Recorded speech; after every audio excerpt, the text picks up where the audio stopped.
আসসালামু আলাইকুম বন্ধুরা, সবাই কেমন আছেন? সবাইকে আমার ইউটিউব চ্যানেলে স্বাগত। আজকের বিষয় হচ্ছে রেখা। রেখা কি তা জানার জন্য আমাকে আগে চিত্র অঙ্কন করতে হবে।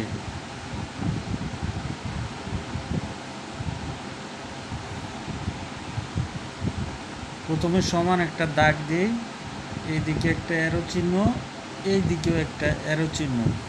এইদিকে অ্যারো চিহ্ন মানে এদিকেও চলমান, এদিকে অ্যারো চিহ্ন মানে বাম দিকেও চলমান।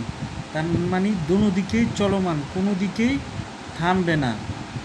তাহলে রেখার সংজ্ঞা দ্বারায় যার দৈর্ঘ্য আছে কিন্তু প্রস্থ উচ্চতা নাই এবং দুনো দিকেই চলমান, দুনো পাশেই চলমান, তাকে রেখা বলে।